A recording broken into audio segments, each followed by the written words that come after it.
Bag গুছানো হচ্ছে।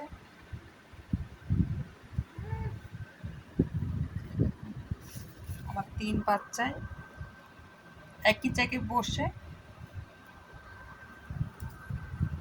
কি হয়েছে ময়না? হ্যাঁ হ্যাঁ চলে যাবে, হ্যাঁ চলে যাবে। আচ্ছা মন খারাপ করে না, হ্যাঁ এন বসো, এন বসো, এন বসো।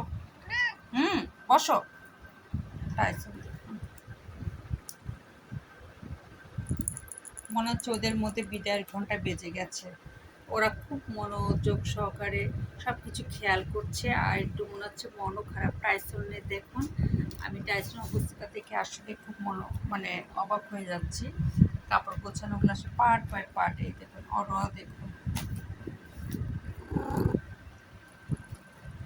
3 বাচ্চারই মন খারাপ। হ্যাঁ চলে যাবে তো কালকে ময়না, আবার আসবে, হ্যাঁ ঠিক আছে চলো। এই দেখুন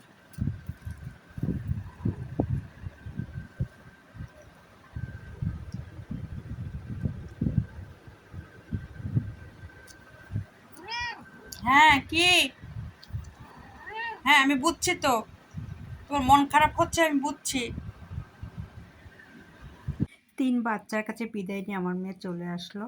এখন সে শ্বশুরবাড়ি যাচ্ছে। অলরেডি আমার কাছ থেকে, ভাইয়ের কাছ থেকে, ওর বাবার কাছ থেকে, সবার কাছ থেকে, মানে আমার বাকি ওর 3 বাচ্চা তাদের কাছ থেকে বিদায় নিয়ে চলে আসছে। এই দেখুন আমার মেয়ে শ্বশুরবাড়িতে চলে যাচ্ছে ঈদ করতে। আমার অনেক কষ্ট হচ্ছে, তারপরেও তার কাছে আমি খুব স্বাভাবিক আছি। কারণ আমি কান্না করলে ওর মনটা অনেক খারাপ থাকে বা ওই বাড়িতে যেয়ে ঘন ঘন ফোন দেয়। এজন্য আমি অনেক শক্ত হয়ে আমি মেয়ের বিদায়টা দিয়ে দিলাম। ছোট্ট কাল থেকে মানুষ করেছি, আজ আমার ঘরে ঈদ করছে না, আজ যাচ্ছে ওর শ্বশুর বাড়িতে ঈদ করতে। এটাই মেয়েদের জীবন না?